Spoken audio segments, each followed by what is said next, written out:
June 14, 1944. Camp Hearn, Texas. A cast-iron skillet sizzles with American bacon as 43 German prisoners stand at attention, hollow-eyed and braced for punishment. They expect beatings. They expect starvation rations. They expect death.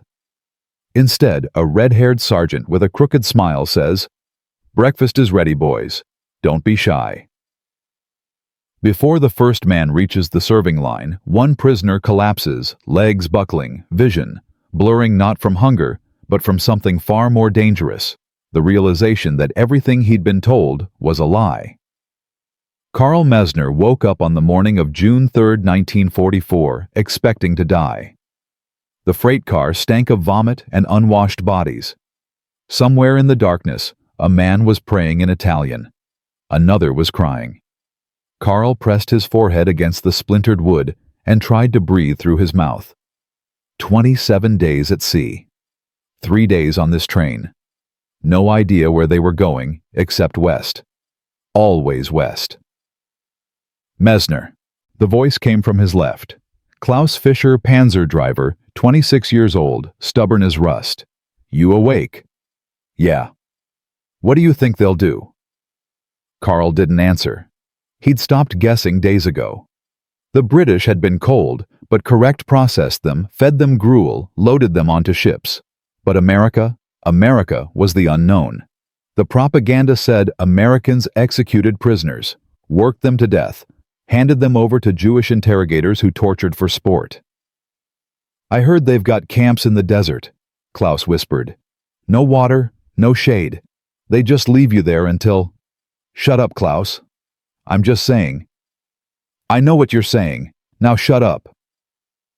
The train lurched. Brakes screamed. Carl's stomach dropped. "We're stopping." The door rolled open. Sunlight stabbed in blinding after so much darkness. Carl raised his hand to shield his eyes and saw silhouettes, American soldiers' rifles ready shouting orders he couldn't understand. "Rouse out, move!" Carl stumbled forward, legs cramping after days without standing. His boots hit gravel. He blinked hard, forcing his eyes to adjust, and saw Texas. Nothing but empty land in every direction. No cities, no trees, just heat shimmer and sky. This was it. Execution ground. They'd been brought to the middle of nowhere so no one would hear the shots. Carl's hands shook. He clasped them behind his back, trying to hold on to whatever dignity he had left. If he was going to die, he'd die like a soldier. No begging, no crying. An American soldier approached young, barely 18 sunburned face under a helmet too big for his head. He was carrying something. A canteen. Carl stared at it. The soldier held it out. "Drink." Carl didn't move. The soldier mimed drinking, then thrust the canteen forward again. "Come on, Fritz. You look like shit." Behind Carl, Klaus whispered, "Don't. It's poisoned." But Carl's throat was so dry it hurt to swallow air. He took the canteen, unscrewed the cap, sniffed. Clean water, just water. He drank. "Slow down. Slow down." The soldier grabbed the canteen back. "You'll puke if you chug it. Little sips, yeah." Carl nodded, not understanding the words, but understanding the tone. The soldier wasn't angry. He was worried. What kind of enemy worries about you? They were loaded onto trucks, open-backed, canvas-covered benches running along both sides. Carl sat between Klaus and a Belgian prisoner who wouldn't stop muttering prayers. The truck lurched forward. America rolled past in shades of brown and yellow. "This isn't right," Klaus said. "What? This? Any of this? They should have shot us at the platform. Why waste fuel driving us out here? Maybe the camp's far. Or maybe they're driving us somewhere quiet." Carl didn't respond. He was watching an American guard sitting across from them. The man was reading a paperback book. Just reading. Casual. Like transporting enemy prisoners was boring work, not war. After 90 minutes, the truck stopped. Barbed wire. Guard towers. Wooden barracks painted white. A sign. Camp Hearn, U.S. Army, POW facility. Outline up schnell. They formed ranks. 387 German and Italian prisoners, ragged and sunburned and terrified. Carl kept his eyes forward, waiting for the officer in charge to appear to deliver the speech about discipline and punishment and, gentlemen. The voice was calm, almost friendly. A man stepped forward. American Colonel, wire-rimmed glasses, weathered face. He carried no weapon. Behind him his soldiers stood at ease. One was smoking. Another was adjusting his bootlaces. An interpreter stepped forward. The colonel will speak. You will listen. You are prisoners of war under protection of the Geneva Convention. You will be fed 3 meals daily. You will be paid 80 cents per day for labor. You will receive mail subject to censorship. You will not be tortured. You will not be starved. If you obey rules, you will be safe. If you attempt escape, you will be recaptured and punished according to military law. Welcome to Texas. Silence. Klaus leaned in. It's a trick. Maybe. No. Listen to me. They're going to wait until we relax. Then what, Klaus? Look around. This place has electric lights. A water tower. Those barracks are new. So if they wanted us dead, we'd already be dead. Klaus's jaw tightened. You're believing them already. I'm not believing anything. I'm just saying. You always do this. You want to trust people. Even when... Silence. An American sergeant barked. Processing begins now. Move. They were marched to a building with signs in English and German medical. Registration. One by one they were called inside. When Carl's turn came, he stepped through the door and saw a young American officer doctor's insignia, Jewish name on his uniform, LT. Samuel Rosen. Carl's stomach turned. This was it. Jewish doctor. German prisoner. Every propaganda story came flooding back, torture disguised as medical care, experiments, revenge. Dr. Rosen looked up from his clipboard. Sit. Carl sat. Name, Mesner Carl, Gefreiter. His voice cracked. Dr. Rosen wrote something down, then stood and approached. Carl flinched. Relax. I'm just checking your vitals. The doctor pressed a stethoscope to Carl's chest. Listened, frowned, moved it to his back. Breathe deep. Carl obeyed. Again. He did. Dr. Rosen stepped back and made notes. You're malnourished. Dehydrated. Probably anemic. How long since you've eaten a full meal? Carl didn't answer. The doctor studied him for a moment, then said quietly, I'm Jewish. You see that, right? My family's from Berlin. I should hate you. Carl's breath caught. But I'm a doctor, and my job isn't to hate. It's to keep people alive. He returned to his desk and wrote something on a form. You're going on a high-calorie diet, 3,000 calories daily, until you're back to normal weight. Drink water. Lots of it. Don't exercise too hard for the first week. Report any dizziness or nausea. Clear. Carl nodded, not trusting his voice. Next. Barrack 7 held 48 men. Iron bunks, thin mattresses, a coal stove, windows with actual screens. Carl was assigned bunk 14. He sat down and stared at his hands. Klaus climbed into the bunk above. They're softening us up. What? This. The food, the beds, the doctor being nice. They're getting us comfortable. Then they'll extract information. We're mechanics and drivers, Klaus. What information do we have? Doesn't matter. It's psychological warfare. Break us down with kindness, then. Klaus. What? Shut up. At 1800 hours, a whistle blew. Dinner. They marched to the mess hall, a long building with wooden tables, and a serving line where American cooks were dishing out food. Real food. Beef stew. Bread with butter. Canned peaches. Coffee. Carl took his tray and sat. Stared at it. The steam rising. The smell. Eat, someone said in German. Carl looked up. An older prisoner Italian, maybe 50, was watching him. If you don't eat, you die. If you die, they win. So eat. Carl picked up his spoon, took a bite of stew. His body reacted instantly, saliva flooding his mouth, stomach clenching with desperate hunger. He forced himself to chew slowly, but his hands were shaking. He wanted to shovel it in to cram food into his mouth until the ache stopped, but he knew that would make him sick. He ate half, stopped, drank water. That night, lying on a real mattress for the first time in 14 months, Carl Mesner cried. Not from sadness, from confusion. The enemy was supposed to hate him. Instead, they'd given him beef stew and a blanket. He didn't know which was worse, dying at the hands of monsters or living at the mercy of decent men. Day 4. The kitchen. You Mesner? Carl looked up from his breakfast oatmeal raisins toast. An American sergeant was pointing at him. Me? Yeah, you. You're on kitchen detail. Grab your tray and follow. Carl glanced at Klaus, who gave him a look that said, I told you so. This was it. The trap. They'd isolated him. But when Carl followed the sergeant to the kitchen, there was no interrogation room. Just a massive workspace, industrial stoves, walk-in coolers, metal counters covered in flour and dough.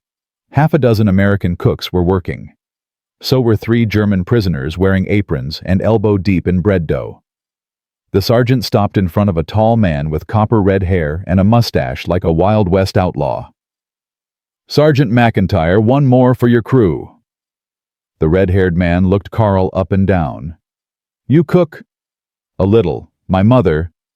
Can you follow orders without whining? Yes. Can you work without stealing food? Yes. Good. Otto, get him an apron. A German prisoner, middle-aged baker's hands approached and handed Carl a white apron. He spoke in German. You ever make bread? No. Then today you learn. Watch. For the next 4 hours, Carl learned to knead dough. Otto demonstrated fold, press, turn. Fold, press, turn. Rhythm. Patience. Bread is honest, Otto said. It doesn't lie. If you rush, it fails. If you're gentle, it rises. Carl worked. His shoulders ached, his hands cramped. But something about the repetition, the simple physical task of making something, calmed the chaos in his head. At noon, Sergeant McIntyre inspected the loaves. He tapped one, listened to the sound, then nodded. Good work. You just earned yourself a permanent kitchen assignment. Carl blinked. Permanent. You got a problem with that? No, sir. Then get back to work. Dinner's in 6 hours and we've got 400 mouths to feed. That evening, after the last tray was served and the kitchen was cleaned, Otto handed Carl a cigarette. You did well today. Thank you. McIntyre's fair. Tough but fair. He treats us like cooks, not prisoners. Why? Otto exhaled smoke. I don't know. Maybe because he's seen enough war to know we're all just trying to survive. Carl looked across the kitchen. Sergeant McIntyre was leaning against a counter talking to one of his American cooks, laughing about something. His sleeves were rolled up. His apron was stained with grease and flour. He looked tired. Human.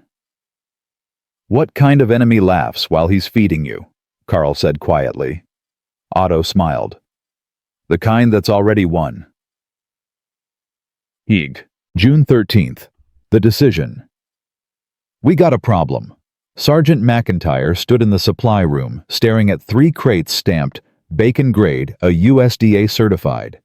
His second-in-command, Corporal James, a lanky kid from Tennessee, scratched his head. That's a problem. It's 300 pounds of bacon, James. And it's not on the prisoner ration list. So we eat it. We can't eat 300 pounds before it spoils. So we throw it out. Red turned and looked at him. You want to throw out bacon while we've got men in this camp who weigh less than my wife? James shifted uncomfortably. Prisoners aren't supposed to get bacon, Sarge. Says who? Says, I don't know. Army regulations. Show me where it says that. Well, I can't, but... Then it's not a rule. It's a preference. Sarge, if the colonel finds out... The colonel told me to run this kitchen efficiently. Wasting food isn't efficient. James grinned. You're gonna do it anyway, aren't you? Damn right I am. They're gonna call you soft. Let 'em. I've been called worse. That evening, Red pulled Otto aside. Tomorrow morning, we're serving bacon. Otto's eyes widened. For prisoners. For everyone. Prisoners guards me. We all eat the same in my kitchen. Sergeant, that's generous, stupid American. Otto smiled. All three. Good. Then you'll help me cook it. June 14th. The collapse. Carl woke at 05:30, dressed and walked to the kitchen. The routine had become familiar, comfortable even. 3 weeks at Camp Hearn, and he still waited for the trap to spring.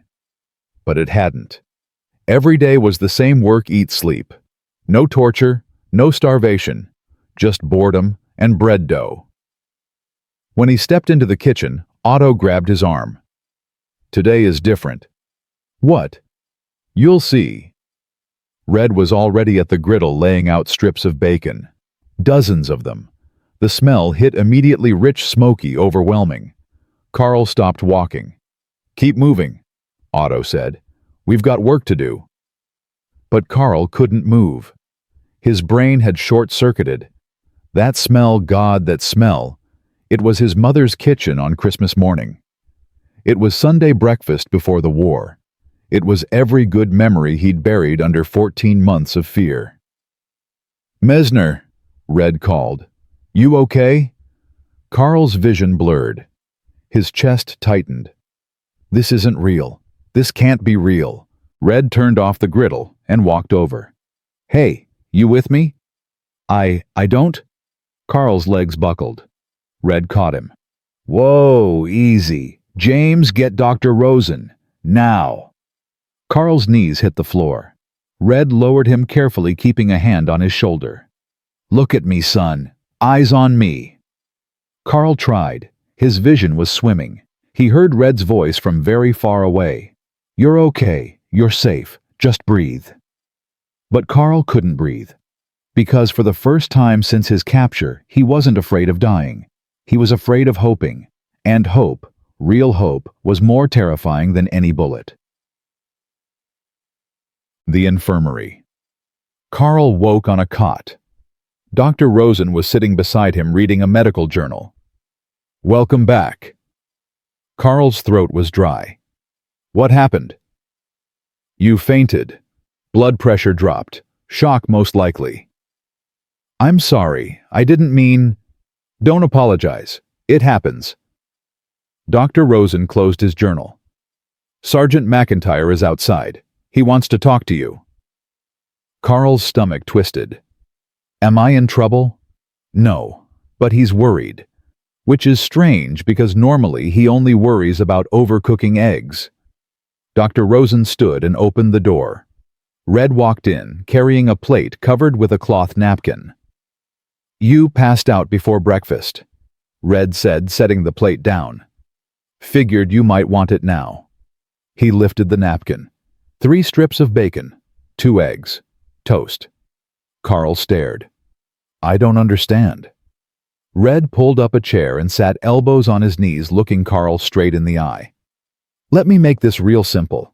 I don't care what uniform you wore. I don't care what side you fought for or what you believed in when you landed in Africa. In my kitchen, everybody eats. And nobody goes hungry. You clear? Carl nodded, unable to speak. Good. Now I got a question for you. Carl waited. Why'd you collapse? And don't tell me it was dehydration, because I know what that looks like. Carl looked down at his hands. The smell. Of bacon. Of home. His voice cracked. Of everything I thought I'd never have again. Red was quiet for a long moment. Then he said, You got family. My mother. My sister. In Bavaria. If they're still alive. They are. How do you know? Because guys like you don't come from nowhere. You come from somewhere. And that somewhere is waiting for you. Carl felt his throat close up. Red stood. Eat your breakfast, then get back to work. Otto says you're a decent apprentice and I don't hire decent. I need you better than decent. Yes, sir. Red paused at the door. And Mesner. Next time you feel like fainting, do it after breakfast. Food's too expensive to waste. He left. Carl picked up a strip of bacon. Bit into it.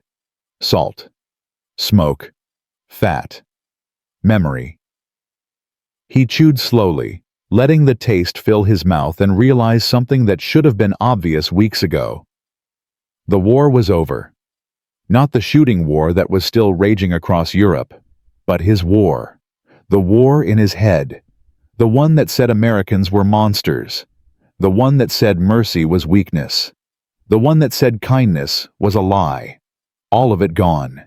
Destroyed by a man who cooked bacon and refused to let anyone go hungry.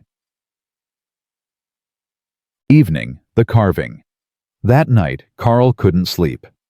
He climbed out of his bunk, careful not to wake Klaus, and sat outside the barracks. The Texas sky was enormous stars scattered like flour across black cloth. Someone had left a piece of scrap wood near the tool shed. Pine. Weathered. About the size of a man's hand. Carl picked it up. Found a knife in the kitchen supplies. Began to carve. He didn't know what he was making at first. His hands just moved, shaping, smoothing, finding form in the grain. Slowly it became a cup. Simple. Rough. Honest. When it was done, he carved a single word into the side. Danke. He didn't know when he'd give it to Red. Maybe never. Maybe he'd keep it as a reminder, proof that once in a prison camp in the middle of nowhere, an enemy had fed him bacon and called him son. But having it, creating it, gave Carl something he thought he'd lost forever. Purpose. Not survival. Not just waiting for the war to end. But the belief that maybe, just maybe, he could carry something good out of all this darkness. He held the cup in both hands and whispered to no one, "I will remember this." And in the barracks behind him, 47 other German prisoners slept soundly, their bellies full, their nightmares quiet. Because kindness, when least expected, doesn't just feed the body, it resurrects the soul. The morning after Carl carved the cup, Otto found him at the bread station, kneading dough with mechanical precision. "You didn't sleep?" "No." "Thinking about yesterday?" Carl's hands didn't stop moving. Fold, press, turn. "Thinking about everything." Otto pulled up a stool. His voice dropped low enough that the American cooks couldn't hear. "Listen to me. What happened yesterday, the fainting, it's going to happen to all of us eventually." "What do you mean?" "I mean, they're breaking us, Carl. Not with cruelty, with decency. And I don't know which is worse." Carl looked up. Otto's face was drawn older than his 47 years. "I was captured at Monte Cassino," Otto continued. "May of 43, 14 months ago, and every single day I wake up expecting them to remember they're supposed to hate us. But they don't. Yesterday, James, that corporal with the Tennessee accent, he showed me a photograph of his daughter. Just pulled it out of his wallet and said, 'She's learning to bake. You got kids.' Like we were neighbors. Like I didn't spend 3 years building bombs that killed his friends." "What did you say?" "I said yes, 2 sons, both on the Eastern Front. I don't know if they're alive." "And he said, I'll pray for them." Otto's voice cracked. "What do you do with that, Carl? What do you do when your enemy prays for your children?" Carl had no answer. Red's voice cut through the kitchen. "Mesner, stop philosophizing and start frying. Breakfast is in 30 minutes and we've got eggs backing up." Carl moved to the griddle. Cracked eggs. Watched them sizzle. The routine was becoming muscle memory. Crack, flip, plate, repeat. Hundreds of eggs. Thousands over the past 3 weeks. Each one a small surrender to normalcy. At 06:30, the prisoners filed in. Carl watched from the serving line as they took their trays: scrambled eggs, toast, oatmeal, coffee. Some ate quickly, mechanically. Others savored it, chewing slowly, trying to make it last. Klaus appeared in line. His eyes met Carl's. "You're looking better," Klaus said in German. "I'm fine." "You collapsed in front of everyone." "I know. They're going to think you're weak." Carl spooned eggs onto Klaus's plate. "Let them think what they want." Klaus leaned closer. "We need to talk. Tonight, there's a meeting." "What kind of meeting?" "Just be there. Barracks 7 after lights out." He moved on before Carl could respond. That night, 23 prisoners gathered in the dark of Barracks 7. Klaus stood near the coal stove, arms crossed. Ernst, the former Hitler youth, sat on a bunk, jaw clenched. Franz the butcher from Hamburg leaned against the wall. Klaus spoke first. "We've been here a month, and every day it gets easier to forget who we are." "What are you talking about?" someone asked. "I'm talking about the fact that yesterday, Carl Mesner collapsed because he smelled bacon. I'm talking about Otto showing photographs to American corporals. I'm talking about how we're starting to smile when they smile, laugh when they laugh, work, like we're getting paid real wages instead of 80 cents a day." Carl stayed silent in his bunk. "They're winning," Klaus continued. "Not with guns, with comfort. And if we're not careful, we're going to forget what we're fighting for." "The war's over for us," Franz said quietly. "We're not fighting for anything anymore. The war's not over until Germany says it's over. Germany's losing. You don't know that." "Yes, I do. I can read. The newspapers they let us have, even with censorship, it's obvious. The Russians are pushing west. The Americans are pushing east. It's only a matter of time." Klaus's face hardened. "So you're just giving up, accepting this?" "I'm accepting reality, which is more than I can say for you." The room went quiet. Somewhere outside, a guard's boots crunched on gravel. Ernst spoke up. "I agree with Klaus. We're losing ourselves. 3 weeks ago we were soldiers. Now we're bakers and dishwashers saying yes sir to the same people who bombed Dresden." "Dresden was a month ago," Franz said. "And we've been here since June. What do you want us to do? Refuse to eat? Refuse to work? Die for a principle?" "I want us to remember," Klaus said. "That's all. Just remember who we are." Carl finally spoke.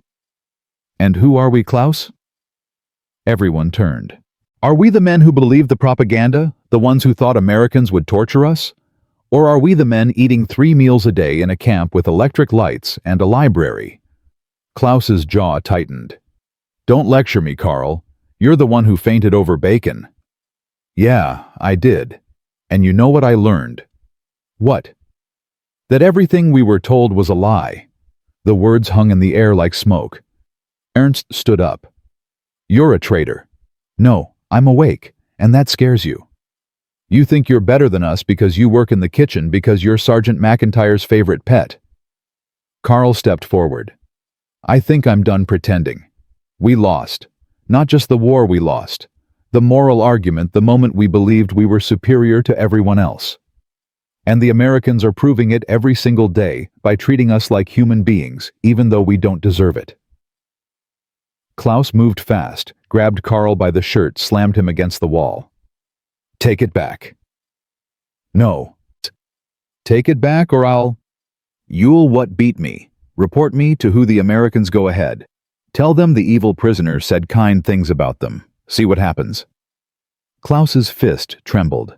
For a long moment, Carl thought he'd actually swing. Then Klaus let go. Stepped back. His voice was barely a whisper. "My brother died at Stalingrad. My father died in Poland. I have to believe it meant something." Carl's anger deflated. "I know, but maybe it didn't. And maybe that's okay." "How is that okay?" "Because we're still alive, and alive means we can do better." Klaus turned and walked out. Half the room followed him. The other half stayed silent, wrestling with their own doubts. Franz approached Carl. "You made an enemy tonight." "I know." "Was it worth it?" Carl thought about the wooden cup hidden under his mattress. the word carved into it. Danke. Yeah, it was. July 1944. The newspaper. On July 8th, a shipment of week-old American newspapers arrived at the camp library. The prisoners were allowed to read them, censored of course with articles about troop movements blacked out. But the rest was there.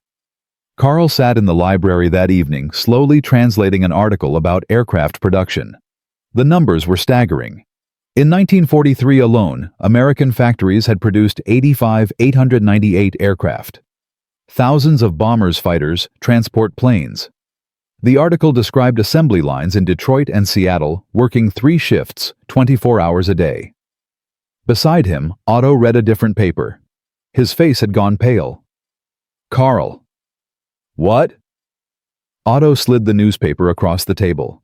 It was from June 6 D-Day. Allied forces landing in Normandy. Tens of thousands of troops. Naval bombardment. Air superiority. The invasion of Europe. Carl read slowly, translating each word. When he finished, he sat back. It's over. Not yet, Otto said. But soon. How long have you known? Known what? That we were going to lose. Otto was quiet for a moment. Since they captured me. You don't get captured by an army that's losing. That night, Carl lay awake staring at the ceiling. Klaus was in the bunk above him, breathing slow and even, asleep, or pretending to be. Carl thought about the numbers. 898 aircraft. That was just 1 year. 1 country. And Germany. How many planes did Germany produce? A fraction? Maybe a third, maybe less. They hadn't just lost the war. They'd been drowning from the start, and no one told them the water was rising. July 20th. The radio. The guards allowed prisoners to listen to the radio in the recreation hall 30 minutes every evening, BBC broadcasts translated by the camp interpreter. Most nights it was music or news about the war in the Pacific. But on July 20th, 1944, the broadcast was different. Reports from Berlin confirm an assassination attempt on Adolf Hitler's life. A bomb exploded during a military briefing at the Wolf's Lair in East Prussia. The Führer survived with minor injuries. Several officers are dead. The conspirators have been arrested. The room went silent. Carl sat frozen. Someone had tried to kill Hitler. German officers. Not enemies, their own people. The interpreter continued reading. Hitler addressed the nation via radio stating, "A very small clique of ambitious, wicked, and criminally stupid officers forged a plot to eliminate me. Mass arrests are underway."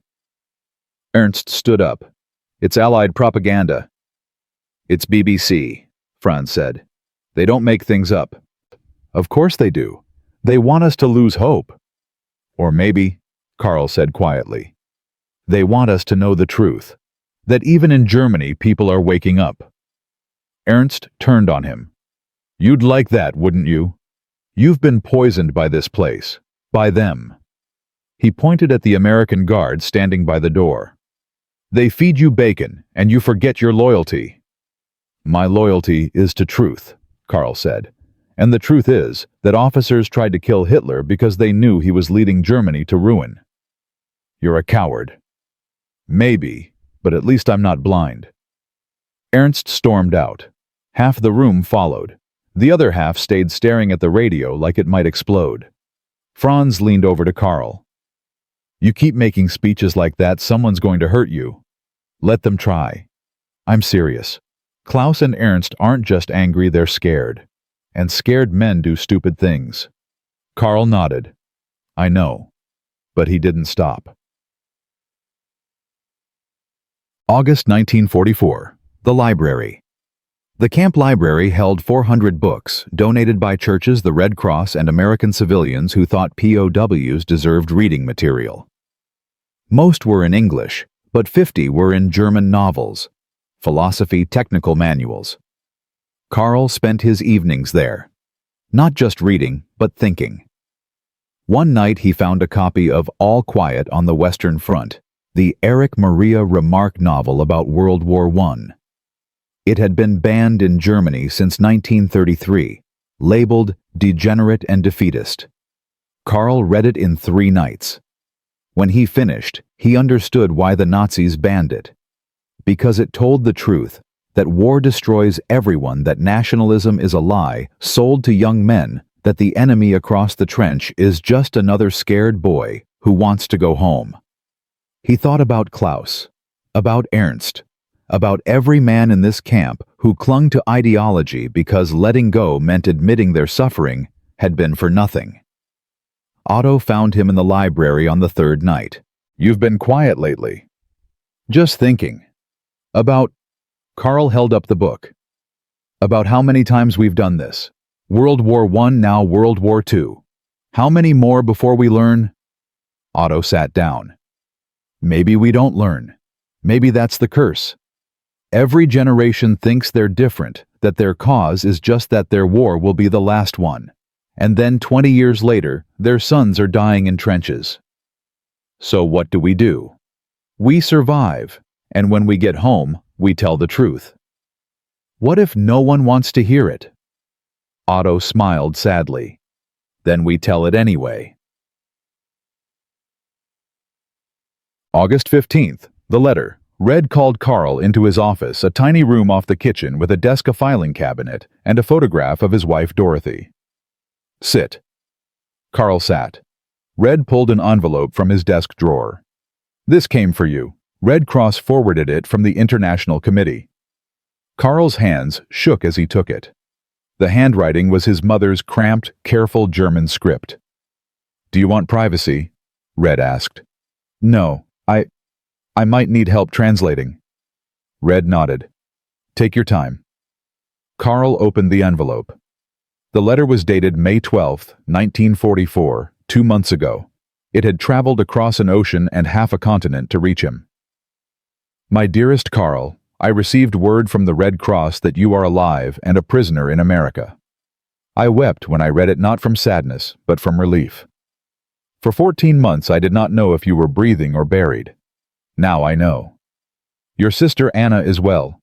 She works in the hospital here. There is not much food, but we manage. The city is gray and broken. Every day more bombs, every night more fire.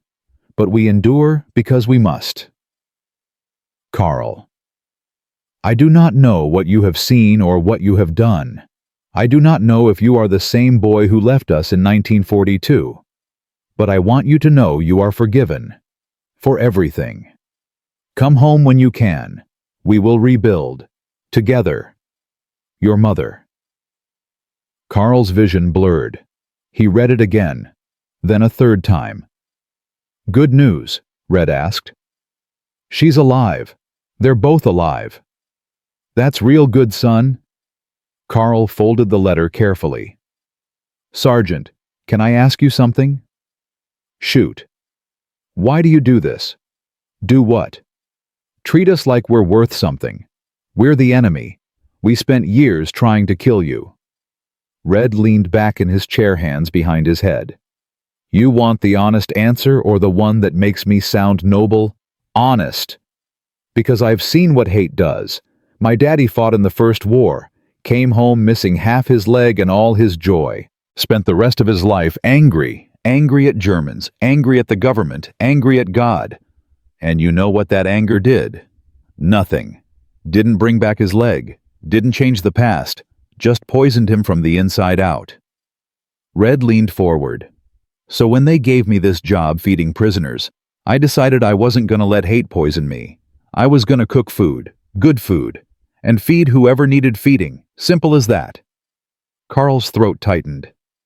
"That's the most American thing I've ever heard." Red grinned. "Damn right it is."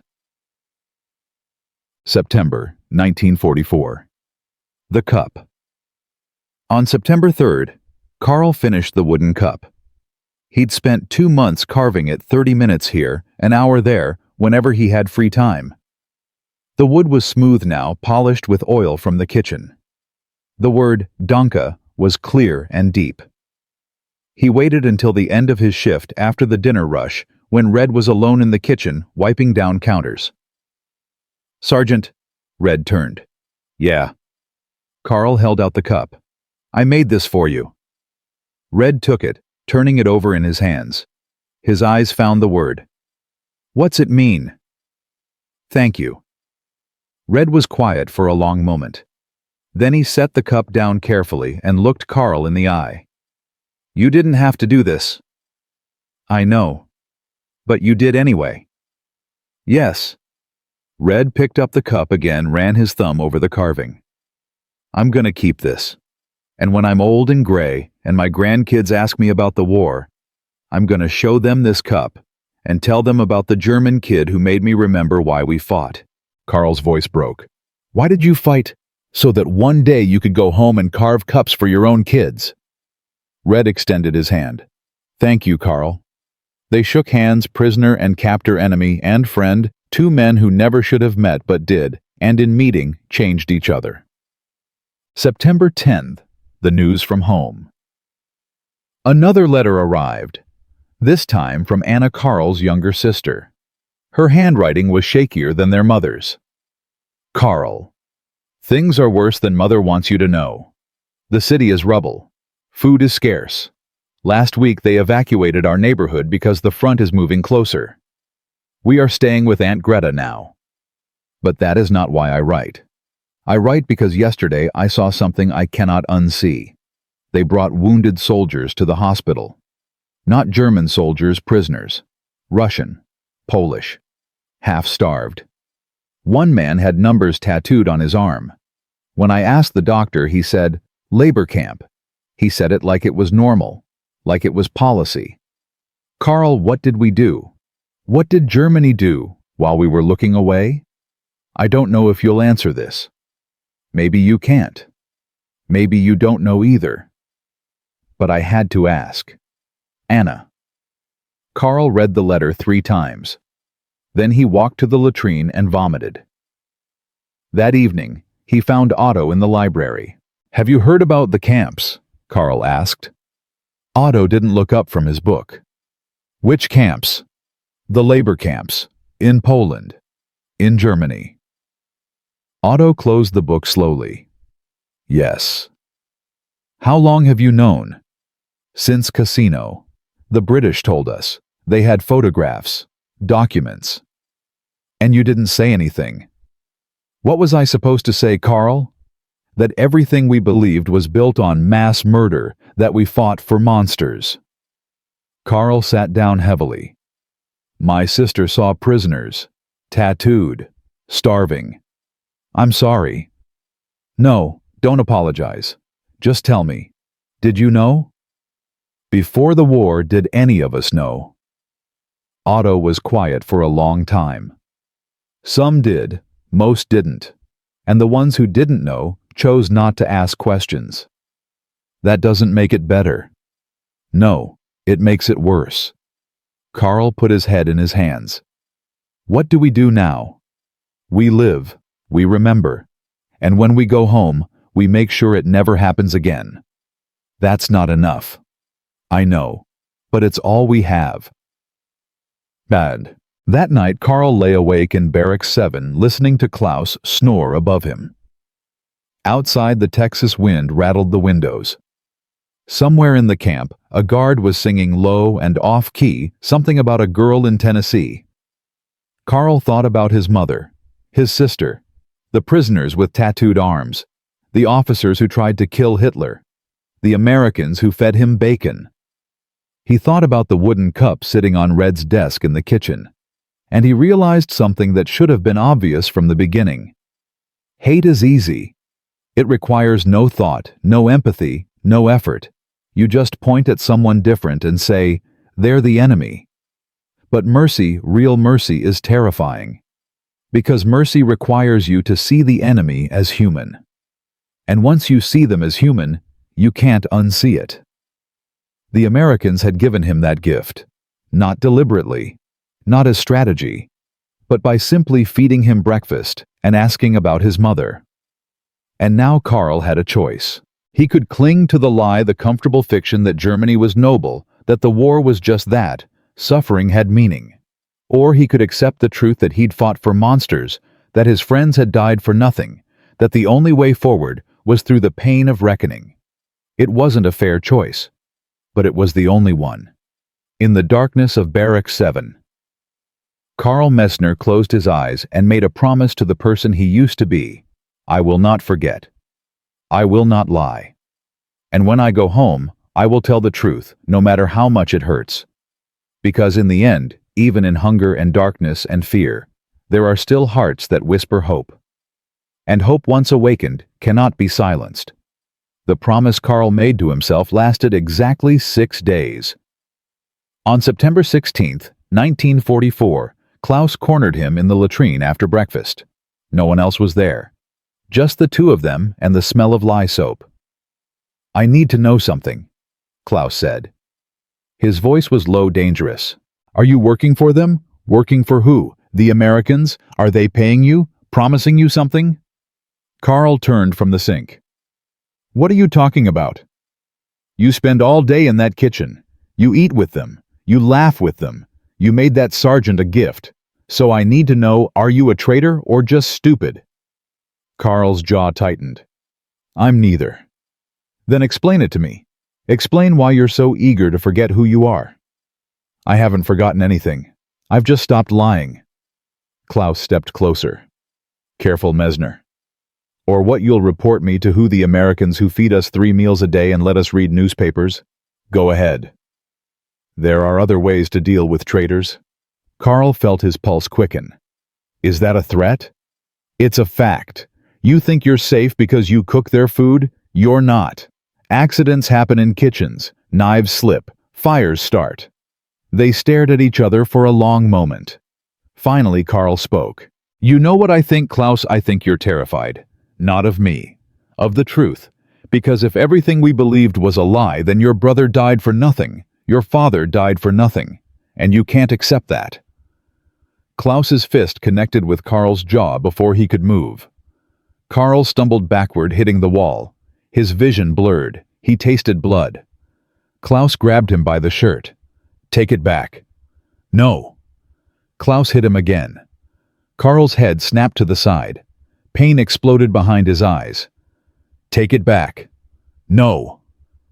Klaus raised his fist a third time, but Otto appeared in the doorway. Enough. Klaus froze. Otto stepped inside, closing the door behind him. Both of you listen to me. Fighting each other accomplishes nothing. He's a traitor, Klaus spat. He's a man trying to survive, same as you, same as all of us. He made the enemy a gift. He made a cook a thank you gift. There's a difference. Klaus released Carl and stepped back, breathing hard. I won't forget this. Neither will I, Carl said, wiping blood from his mouth. Klaus walked out. Otto waited until his footsteps faded, then turned to Carl. You need to be more careful. I'm tired of being careful. Then you'll end up dead. There are 30 men in this camp who agree with Klaus. Maybe more. They're organizing. Organizing what? I don't know yet, but whatever it is, it won't be peaceful. Carl touched his split lip. Let them organize. I'm done pretending. Carl. No. Listen to me, Otto. We spent years pretending we were the master race. Pretending we were saving civilization. Pretending the people we killed deserved it. I'm done. If speaking the truth gets me killed, so be it. Otto studied him for a long moment. You're braver than I am. I'm not brave. I'm just tired. Tid. Red noticed the bruise immediately when Carl showed up for his shift. Who hit you? It doesn't matter. The hell it doesn't. Answer the question. Carl hesitated. Klaus. Klaus Fischer. Red set down his spatula. Why? Because I told him the truth, that we're prisoners being treated better than we deserve, that the Americans aren't the monsters we were told they were, and he didn't like hearing it. Red was quiet for a moment. Then he picked up his spatula and went back to cooking. You want me to report him? Red asked. No. Why not? Because punishing him won't change his mind. It'll just prove to him that I'm weak, that I need protection. You're one man against 30, Carl. That's not weak. That's mathematics. I know, but I have to try. Red flipped a pancake. You know what your problem is. What? You think truth is a weapon. It's not. Truth is a seed. You plant it, you water it, you wait. And maybe it grows. And if it doesn't, then at least you tried. That afternoon, Red called Carl into his office. He pulled out a newspaper, the New York Times, dated September 10th, 1944. You read English? Some. Then read this. Red pointed to an article. The headline said, Soviet forces liberate Majdanek camp, evidence of mass murder uncovered. Carl read slowly, translating each word. Gas chambers. Crematoria. Hundreds of thousands dead. Shoes piled in warehouses. Children's clothing. Hair. His hands started shaking. Keep reading, Red said quietly. Carl did. The article described witness testimonies. Polish civilians who lived near the camp. Soviet soldiers who found the bodies. Photographs of piles of human ash. When Carl finished, he set the paper down carefully. How long have you known? His voice was barely a whisper. About the camp 6 months. Maybe more. The military keeps it quiet because they don't want to start a panic. But it's real, Carl. All of it. My sister wrote to me. She said she saw prisoners, tattooed, starving. Then she saw the truth. Carl looked up. What do I do with this? That's up to you. But if I were you, I'd think carefully before sharing it. Because the men in Barracks 7, the ones who still believe, they're not going to want to hear it. They need to hear it. Need and want are different things. Carl stood. Thank you for showing me this. Don't thank me, I just gave you a burden, and burdens are heavy. That night, Carl made a decision. He waited until after lights out, then climbed down from his bunk. He could feel Klaus watching him from above, but he didn't care. He walked to the center of the barracks and spoke. I need to tell you something, and I need you to listen. The room stirred. Men sat up in their bunks. Ernst's voice came from the darkness. What do you want, traitor? I want you to know the truth about what Germany's been doing while we were fighting. We already know, someone said.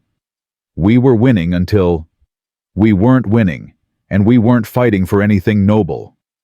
Klaus jumped down from his bunk. Mesner, shut your mouth. No, not this time. Carl pulled out the newspaper article. He'd taken it from Red's office. I have something to show you. American propaganda, Klaus said. Then why are you afraid to look at it? Silence. Carl began reading, slowly, carefully, translating the article into German. He described Majdanek, the gas chambers, the crematoria, the evidence Soviet forces had found. By the time he finished, the barracks was silent except for his voice. When he stopped, no one spoke. Then Franz said quietly, It's not possible. Why not? Carl asked. Because if it's true, then we're... He didn't finish the sentence. Ernst stood up. It's lies, all of it. Soviet propaganda to turn us against each other. The Soviets didn't write this article, Carl said. The Americans did, and the Americans have no reason to lie. They have every reason. They want us weak, divided. We're already divided. I'm just trying to help us see why. Klaus moved fast, grabbed the newspaper, tore it in half. There. Problem solved. Carl looked at him. Destroying the evidence doesn't destroy the truth. There is no truth, just what we choose to believe. Then you're choosing to believe a lie. Klaus lunged. Otto caught him, held him back. Enough, Otto shouted. Both of you, enough. Klaus struggled against Otto's grip. Let me go. Not until you calm down. I am calm. No, you're scared, and scared men make mistakes. Klaus stopped struggling. His breath came in ragged gasps. Finally, he looked at Carl. If you're right, if any of this is real, then what were we fighting for? Carl's voice was steady. Nothing. We were fighting for nothing. The words hung in the air like smoke after a fire. Klaus pulled free from Otto and walked out. Half the barracks followed him. The other half stayed staring at Carl like he'd just announced the world was ending. Maybe he had. Over the next 3 weeks, Camp Herne split into 2 factions. Klaus led the believers, men who clung to Nazi ideology, who refused to accept that Germany had committed atrocities, who saw surrender as temporary and defeat as impossible. Ernst was his second in command. They held meetings in Barracks 9, speaking in whispers about honor and duty and resistance. Carl led no one. But men came to him anyway. Franz, Otto, a mechanic named Wilhelm, a medic named Johann. Men who'd seen too much to keep pretending. They didn't organize. They just existed quietly, working quietly, reading, quietly accepting the weight of guilt. The camp administration noticed. Colonel Herne called Red into his office on October 2nd. "We have a problem." "I know. The prisoners are dividing. Some of my guards are reporting threats, fights. One man found a knife hidden under a mattress. You want me to do something about it. I want you to talk to Mesner. He works for you. He trusts you." "And say what?" "Tell him to stop agitating." Red leaned forward. "With respect, Sir Carl isn't the problem. The problem is that some of these men would rather die believing a lie than live accepting the truth." "That's not your concern, Sergeant. Your concern is running a kitchen that doesn't start a civil war." "Yes, sir." But Red didn't talk to Carl. Instead, he doubled the size of his kitchen crew. He brought in more German prisoners, including 2 from Klaus's faction. He assigned them to work alongside Carl. The first day was tense. Carl kneaded bread while Ernst chopped vegetables 6 feet away. Neither spoke. On the second day, Ernst said, "I don't believe you." Carl didn't look up. "That's your choice. You're wrong about the camps." "Maybe. You are." "Okay." Ernst slammed his knife down. "Why won't you argue with me?" "Because arguing won't change your mind. Only evidence will. And you're not ready for evidence." "I'm not a coward." "I didn't say you were." "Then what are you saying?" Carl finally looked at him. "I'm saying you're human, and humans protect themselves from pain, even when the pain is necessary." Ernst stared at him for a long moment. Then he picked up his knife and went back to chopping. On the third day, Ernst asked, "Do you really believe it, about the camps?" "Yes." "Why?" "Because I've read the reports, I've seen the photographs, and because my sister wrote to me. She saw prisoners, in Germany, starving and tattooed." "That doesn't mean—" "It means something happened, something terrible, and pretending it didn't won't make it go away." Ernst was quiet for a long time. Finally he said, "If you're right, then I can never go home." "Why not?" "Because how do you go home after that? How do you look your mother in the eye and say, 'We did this'?" Carl's voice was gentle. "The same way you look yourself in the mirror, one day at a time." On October 15, 1944, a new shipment of prisoners arrived at Camp Herne. 50 men captured in France after the Allied breakout from Normandy. They were different from the earlier prisoners, younger, more broken, less defiant. One of them was a boy named Peter Hoffmann, 18 years old. He'd been conscripted in May, trained for 6 weeks, sent to France in July. He'd fought for exactly 12 days before surrendering. Red assigned him to the kitchen. Carl was told to train him. Peter didn't speak for the first 3 days. He just worked mechanically like a machine. His hands moved, but his eyes were empty. On the 4th day, Carl asked, "Where are you from?" Peter's voice was barely a whisper. Munich. I'm from Bavaria, near Munich. Oh. Do you have family? Had. They died in an air raid. March. I'm sorry. Peter shrugged. Everyone's sorry. Doesn't bring them back. They worked in silence for a while. Then Peter said, Is it true what they're saying? What are they saying? That you're a traitor. That you're working for the Americans. Carl set down his bread dough. I'm not a traitor. I'm just someone who stopped lying to himself. About what? About why we lost. About what we were fighting for. About what Germany became. Peter looked at him with haunted eyes. We killed civilians. In France. Not soldiers. Civilians. Women. Children. The SS gave the order and we... His voice broke. I didn't want to. But they said if we refused, they'd shoot us too. Carl felt his chest tighten. It's not your fault. Yes, it is. I pulled the trigger. I can still see their faces. Peter, I want to die. Every morning I wake up and wish I hadn't. Carl grabbed his shoulders. Listen to me. You're 18 years old.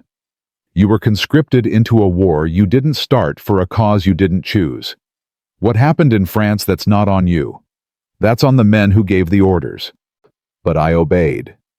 Because you had no choice. And now you do. You can choose to survive. You can choose to go home. You can choose to be better than the man who gave those orders. Tears ran down Peter's face. I don't know how. Neither do I, but we'll figure it out. Together. Red appeared in the doorway. Everything okay here? Yeah, Carl said. We're fine. Red nodded and disappeared. Peter wiped his eyes. Why are you helping me? Because someone helped me, and because if we don't help each other, we're all lost. On November 3, 1944, Klaus made his move. He waited until after midnight. He and Ernst and 4 others crept to the kitchen. They carried homemade weapons, sharpened spoons, a piece of broken glass, a wooden club. Their plan was simple: destroy the kitchen, send a message, remind everyone that the war wasn't over. But Otto had been watching. He'd seen the meetings, heard the whispers. And when Klaus and his group left Barracks 9, Otto followed. He reached the kitchen first, woke Red, told him what was coming. Red grabbed his rifle. Get Carl, get everyone out. No, Carl said. He'd been sleeping on a cot in the supply room, too afraid to go back to Barracks 7. Let me talk to them. Carl, please, let me try. Red hesitated, then nodded. You've got 5 minutes. When Klaus kicked open the kitchen door, Carl was waiting, standing in the middle of the room, alone. Klaus stopped. What are you doing here? Stopping you. Move. No. Ernst raised the wooden club. We don't want to hurt you, Carl. Yes, you do. That's why you're here. Klaus stepped forward. This isn't about you. It's about principle, about honor, about clinging to a lie because the truth is too painful. Get out of the way. No. Klaus's voice rose. We have weapons. We outnumber you. Move. Carl spread his arms. Then use them. Beat me. Kill me. Burn the kitchen down. And when you're done, the Americans will rebuild it. They'll feed the camp anyway. And you'll still be prisoners. And Germany will still have lost. And the camps will still be real. So go ahead. Destroy something. See if it makes you feel better. Klaus's hand shook. The makeshift knife trembled. I can't do this anymore, he whispered. Then don't. But if I stop fighting, what am I? Carl's voice was gentle. You're a man, just a man, and that's enough. The knife clattered to the floor. Klaus sank to his knees. Ernst dropped the club. The others just stood there frozen as the weight of everything, the war, the lies, the guilt, finally crushed them. Red stepped out of the shadows, rifle lowered. Everyone back to barracks, now. We'll deal with this in the morning."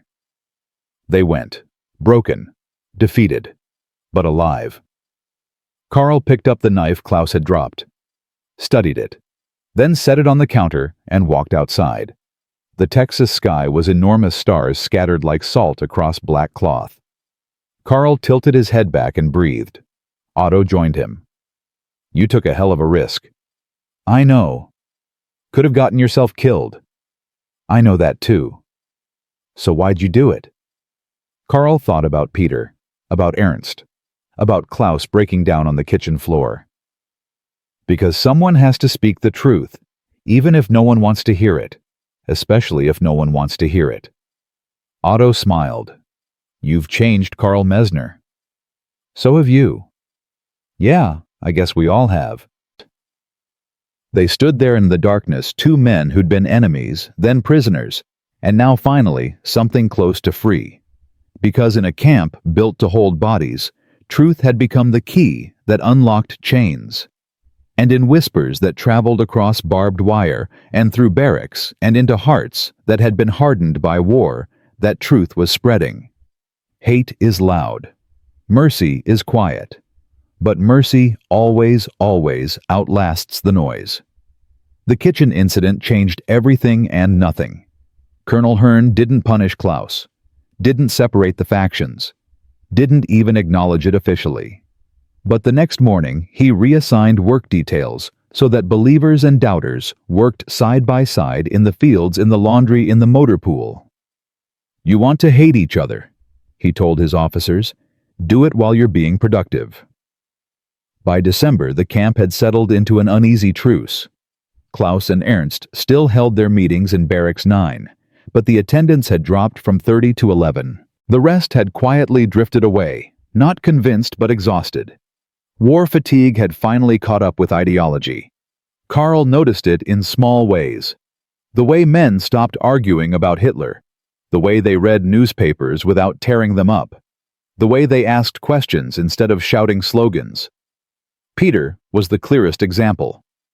The boy who'd wanted to die in October was kneading bread in December, humming quietly to himself while he worked.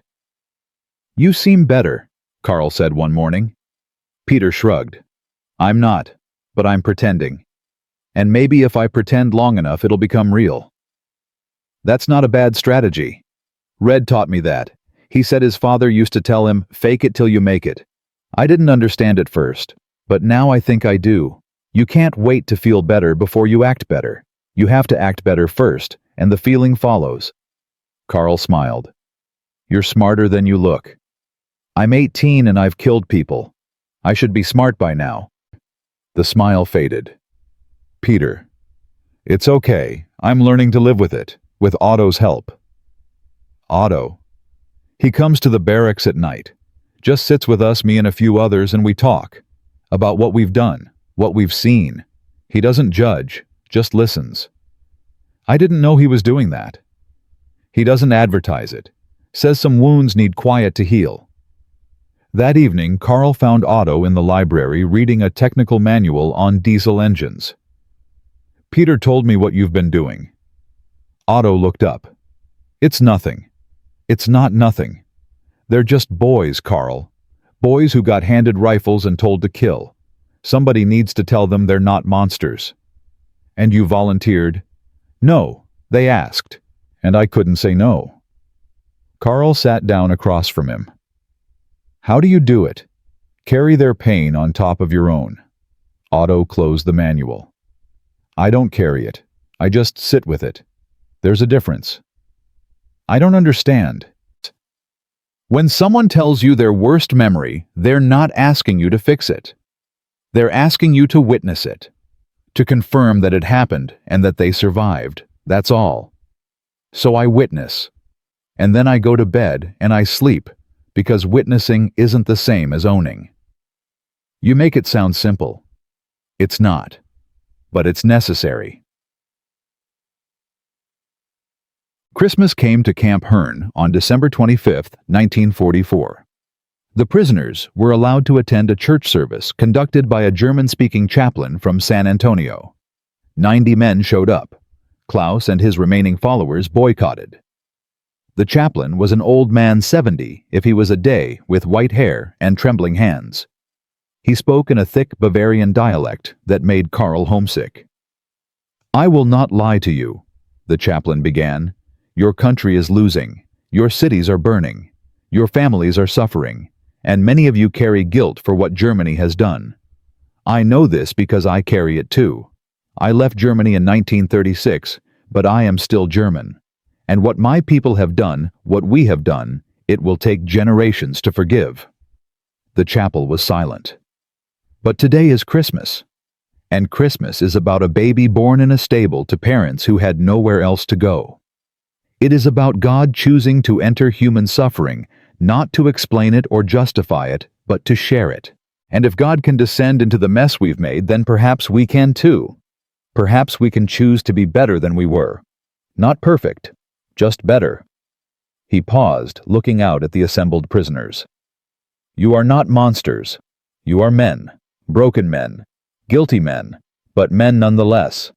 And as long as you breathe, you can choose mercy over hate, truth over lies, love over vengeance. That is the only Christmas gift I can offer you. The gift of choice." When the service ended, Carl walked back to the barracks alone. The Texas sun was setting, painting the sky in shades of orange and red. He thought about his mother, his sister, the family Christmas mornings that felt like another lifetime. Red found him sitting outside Barrack 7 staring at nothing. "You okay?" "Yeah, just thinking. About how I used to believe in something. Even if it was wrong, at least I believed. And now I don't know what I believe anymore." Red sat down next to him. "You believe bacon tastes good. That's a start." Carl laughed despite himself. "That's your solution to everything. Food. Food's kept humans alive for 10,000 years. It's not a bad solution." They sat in silence for a while. Then Red said, "You know what I think?" "What?" "I think belief isn't something you have. It's something you do. You don't believe in mercy by thinking about it. You believe in mercy by being merciful. Same with truth, same with love, same with everything that matters. So I just act? Yep. And eventually the belief catches up." Peter said something similar. "Smart kid." "He's broken." "So are you. So am I. So's everyone in this camp. But broken doesn't mean useless. Sometimes the broken pieces are sharper, cut deeper, do more work than the whole thing ever could." Carl looked at him. "How'd a cowboy from Texas get so wise?" Red grinned. "I married a smart woman and learned to shut up and listen." The new year arrived with little fanfare. January 1945 was cold by Texas standards anyway, and the prisoners spent more time indoors. Work details slowed. The camp library became crowded. News from Europe was grim. The Battle of the Bulge had been Germany's last major offensive, and it had failed. Soviet forces were pushing into Poland. American and British forces were crossing the Rhine. The noose was tightening.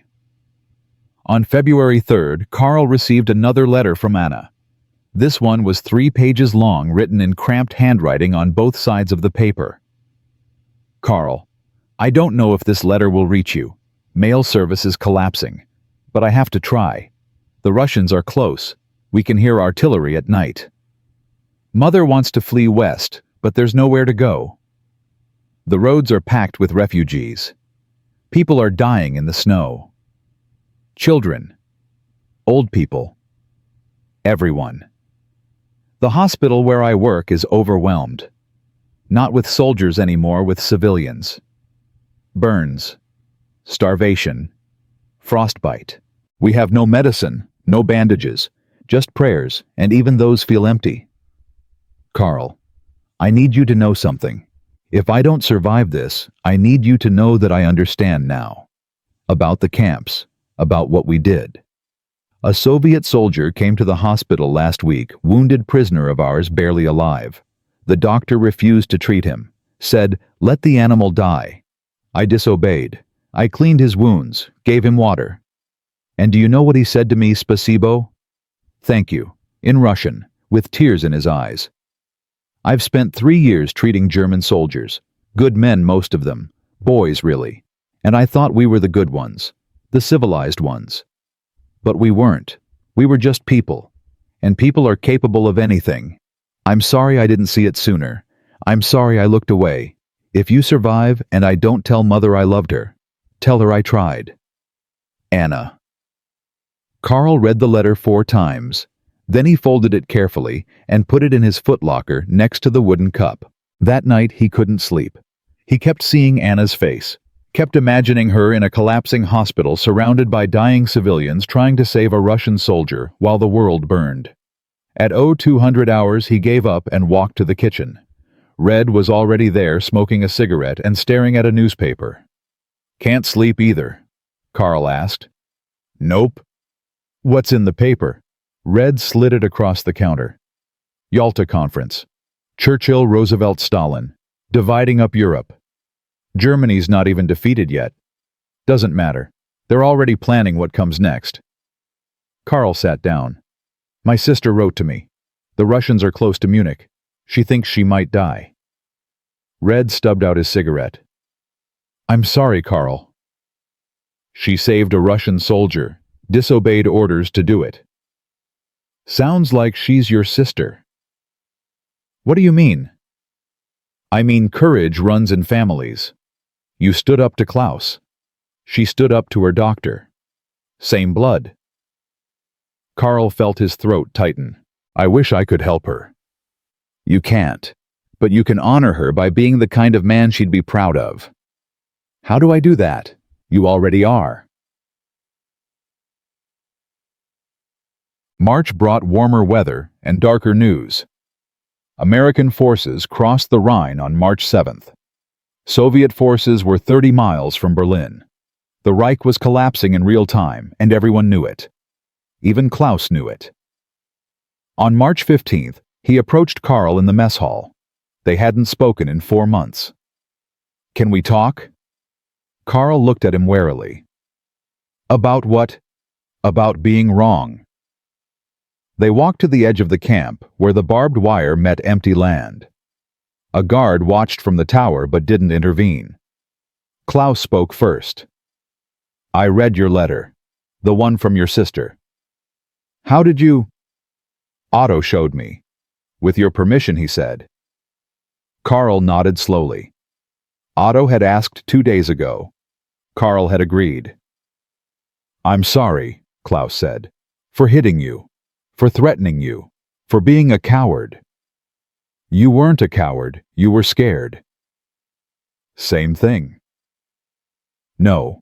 Cowards know the truth and run from it. You genuinely believed the lies. There's a difference." Klaus was quiet for a moment. "My brother died at Stalingrad 3 years ago, and I've spent every day since trying to make his death mean something. Trying to believe he died for a cause, not just because some madman sent him into frozen hell. Maybe he didn't die for a cause. Maybe he just died." "I know. That's what I'm saying. I know now. And it's destroying me." Carl turned to face him. "Then let it destroy you. Let it tear you apart. And when there's nothing left but rubble, build something new, something better." "How?" "One choice at a time, starting with the choice to stop defending the indefensible."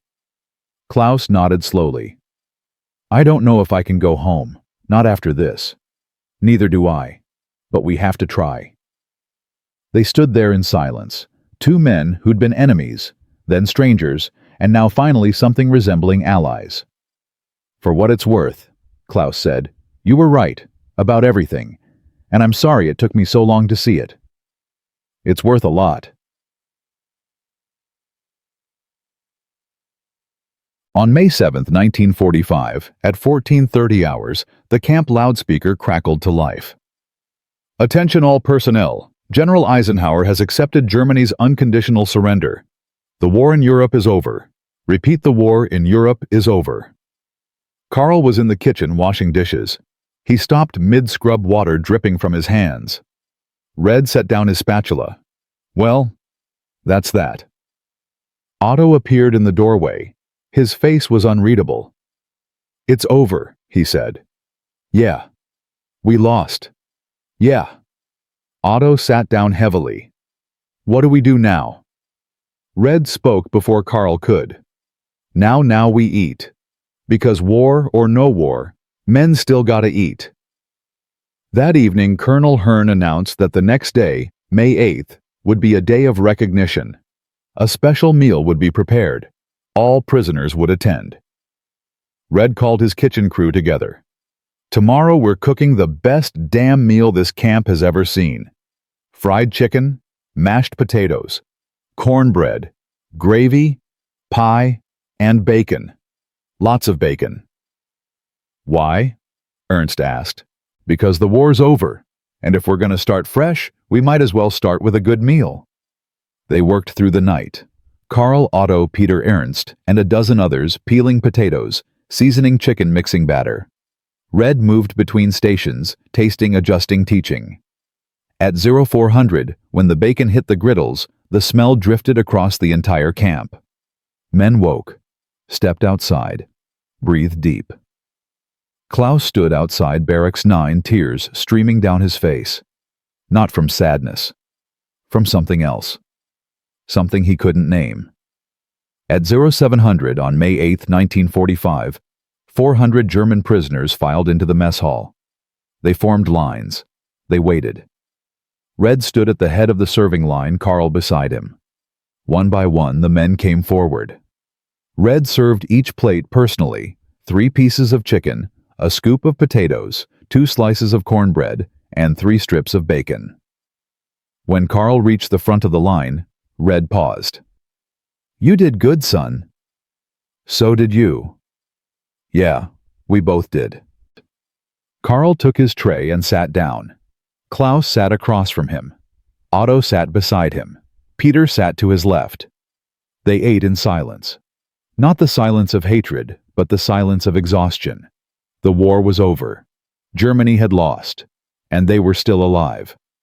When the meal was finished, something unexpected happened.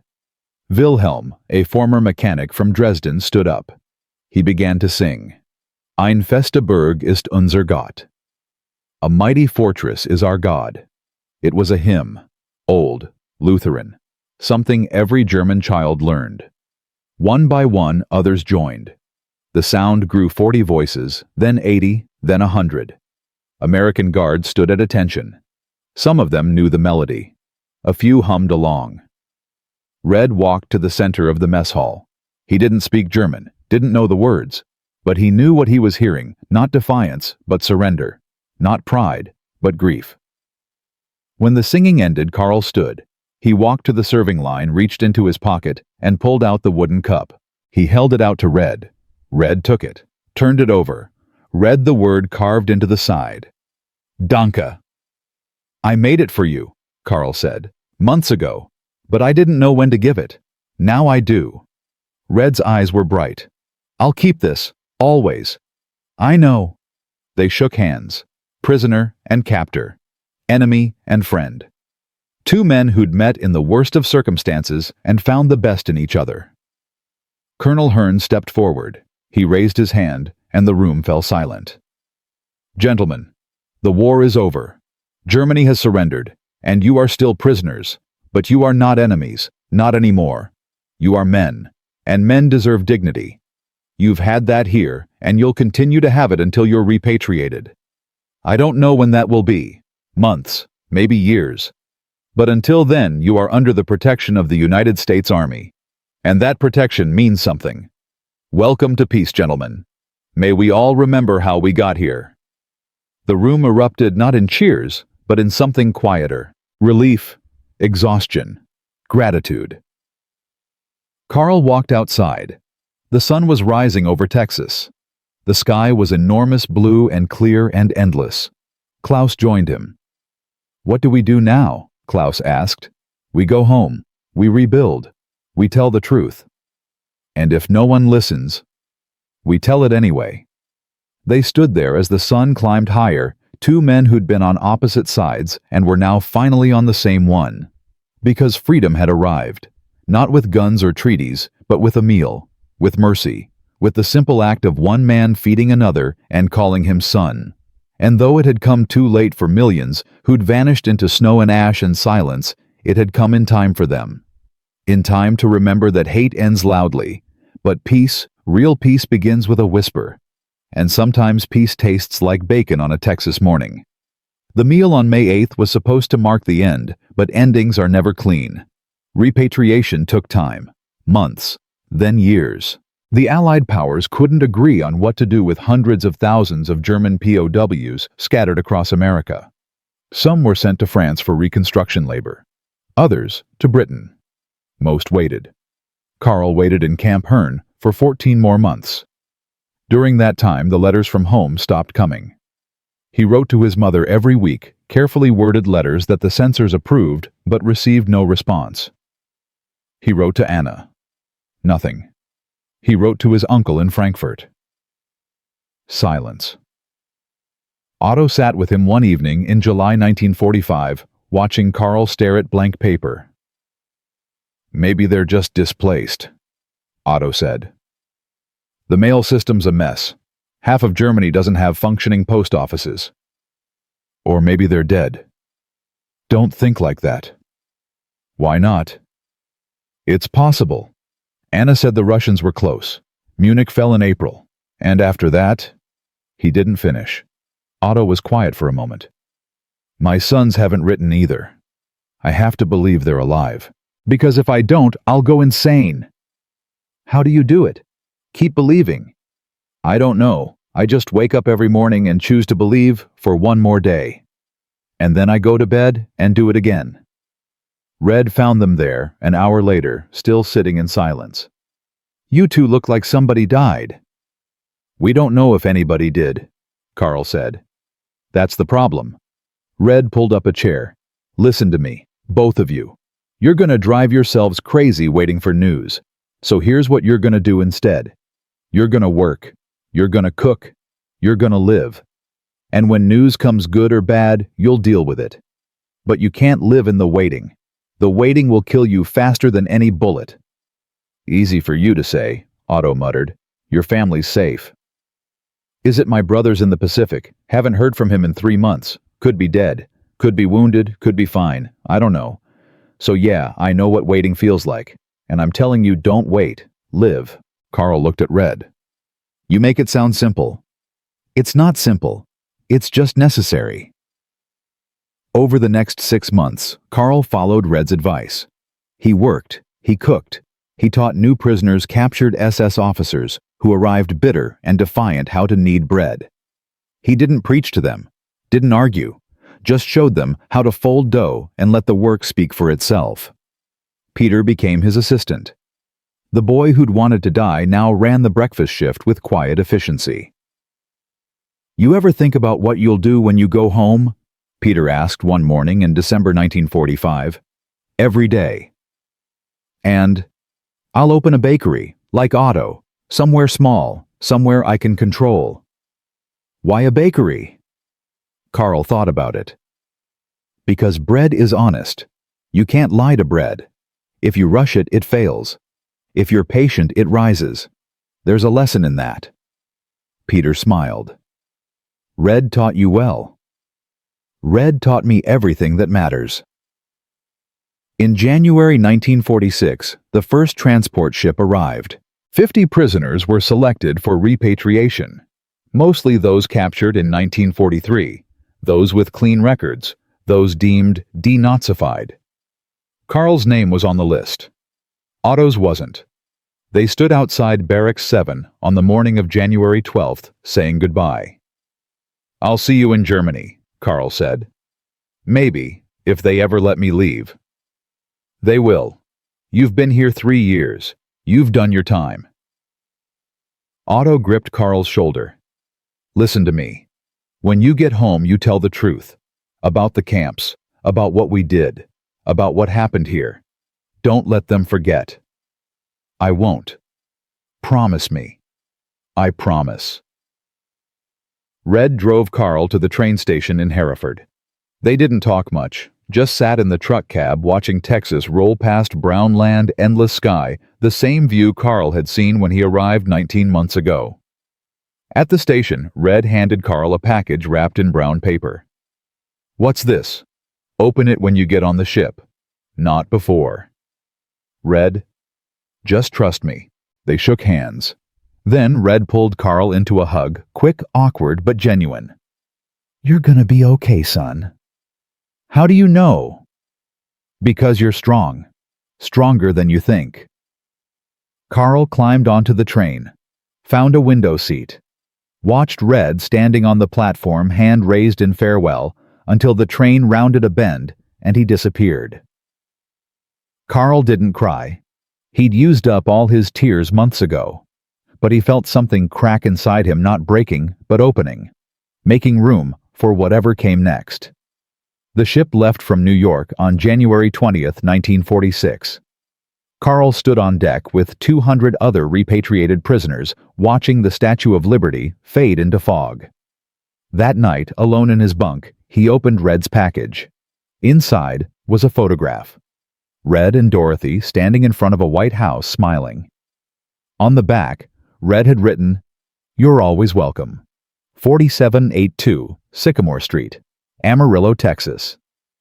Beneath the photograph was a letter. "Carl, by the time you read this, you'll be on your way home.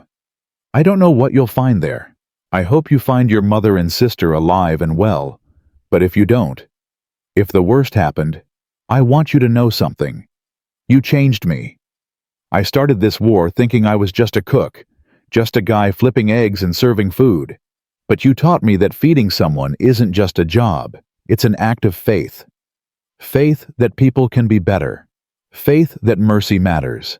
Faith that even in the worst circumstances, kindness can survive. I don't know if I'll ever see you again, but I'll think about you often, and I'll keep that cup you made me on my desk where I can see it every morning. It'll remind me that once in a prison camp in the middle of nowhere, a German kid taught a Texas cook what it means to be human. Go home, rebuild, tell the truth. And if you ever need anything at all, you write to me. I mean it. Your friend, Harold Red McIntyre." Carl read the letter 3 times. Then he folded it carefully and put it in his pocket next to his mother's last letter. The ship reached Bremen on February 3, 1946. Germany was unrecognizable.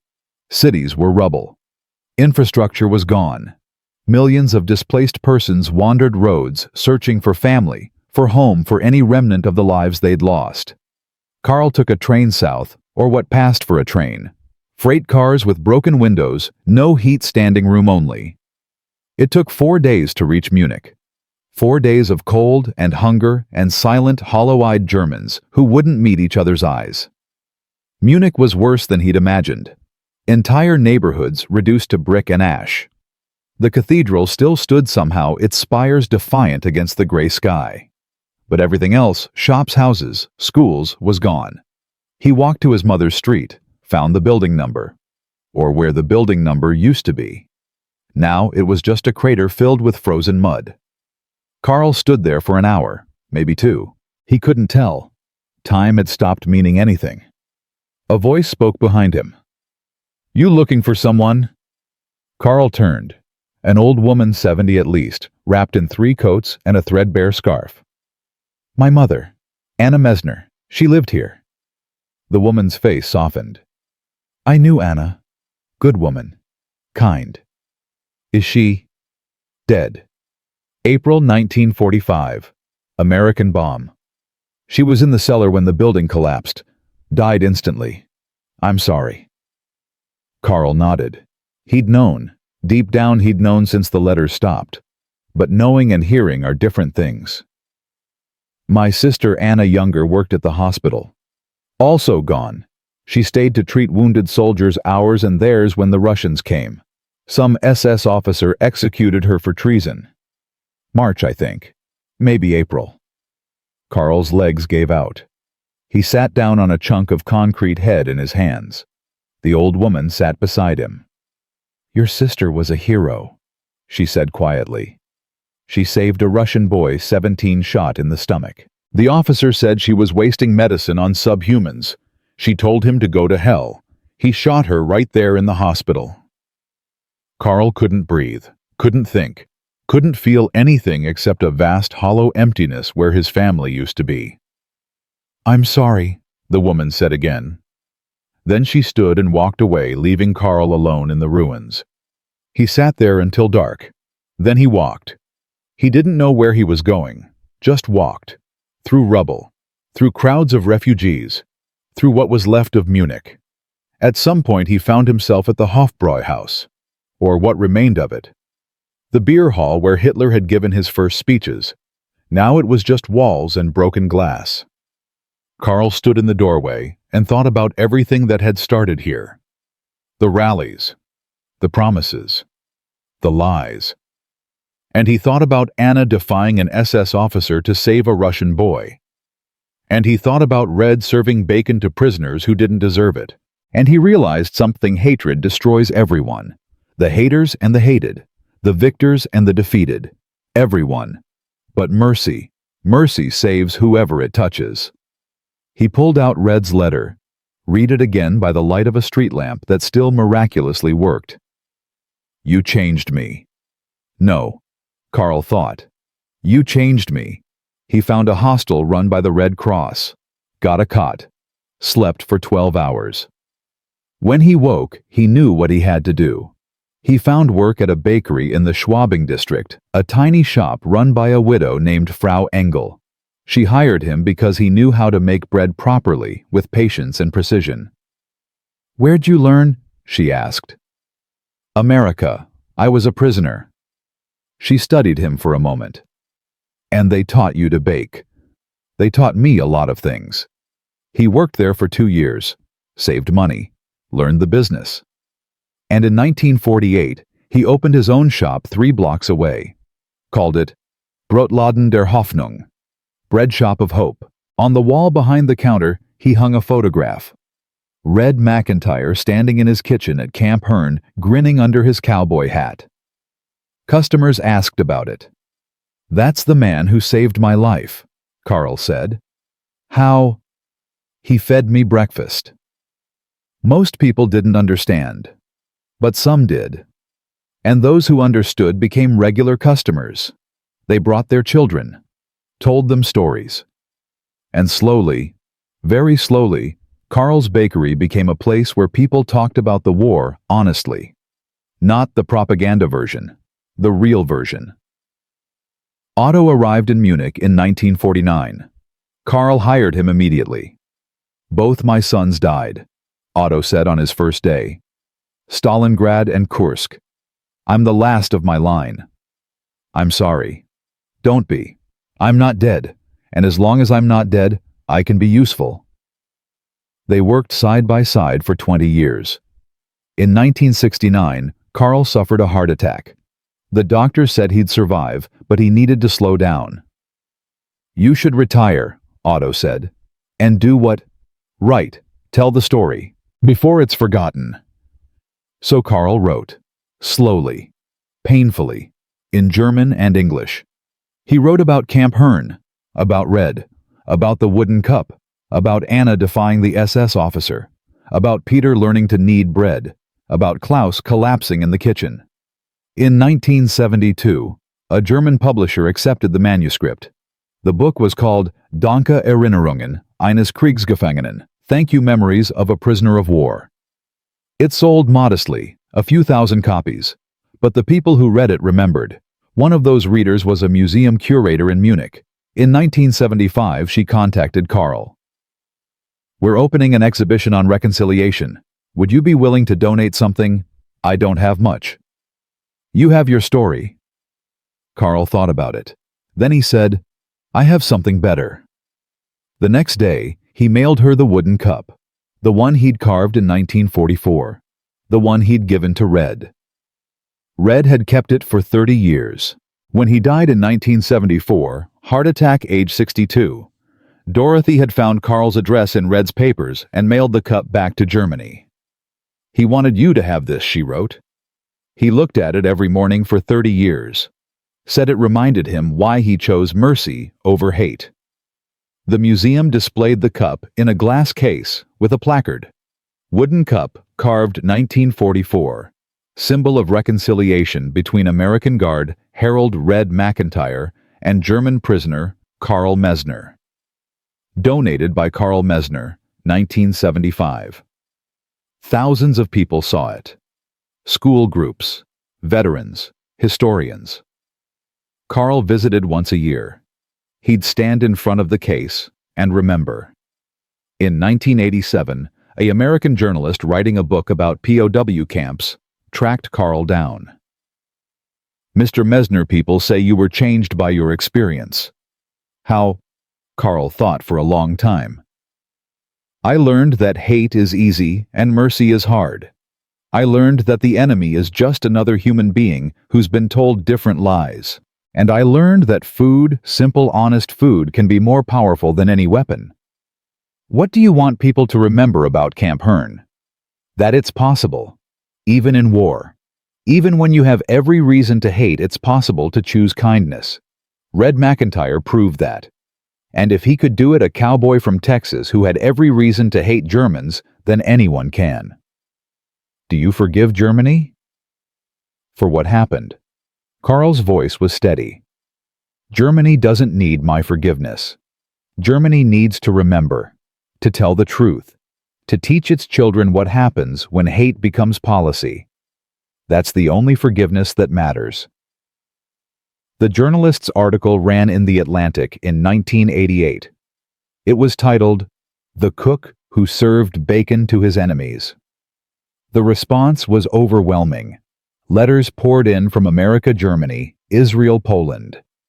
Veterans writing to say they'd been at Camp Hearn. Children of prisoners writing to thank Carl for telling the truth. Survivors of concentration camps writing to say his story gave them hope that reconciliation was possible. One letter came from Dorothy McIntyre.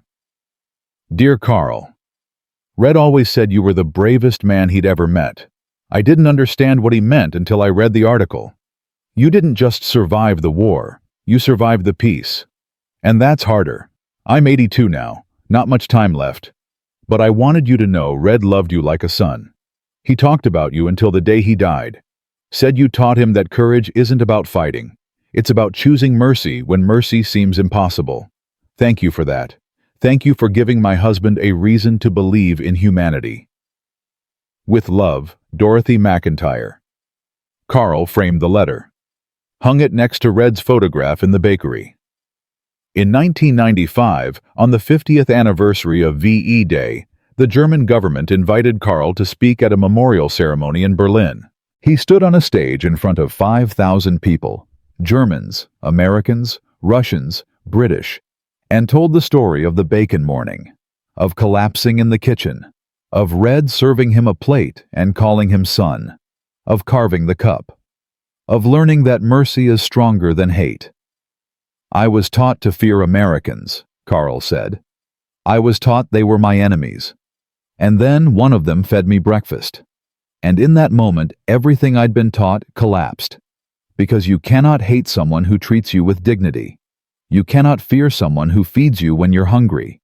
You cannot wage war against someone who calls you son." He paused, looking out at the crowd.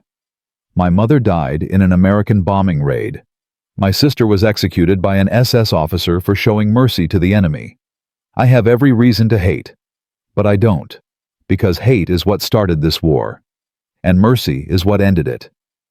Red McIntyre taught me that, and I will spend the rest of my life teaching it to anyone who'll listen." The crowd stood, applauded. Some wept.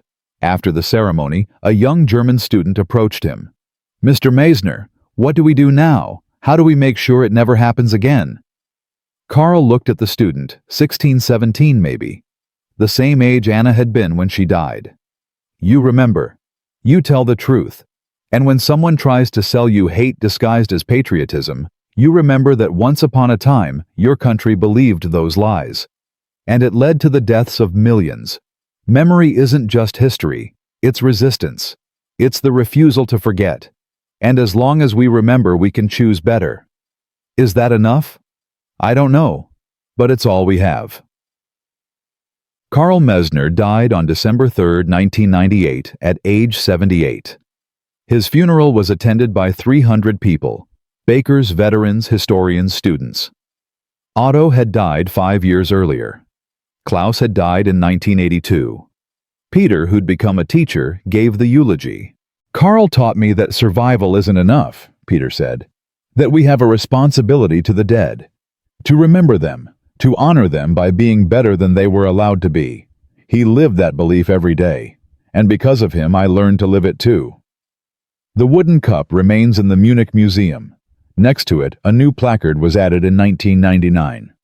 This cup was carved by Carl Mesner, a German POW, and given to Harold "Red" McIntyre, an American cook, in 1944.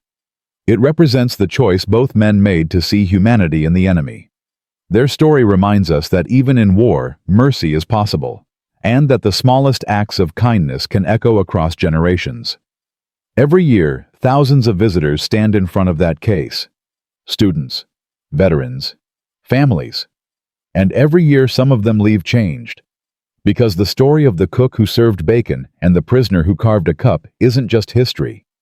It's a reminder that hate destroys, but mercy endures.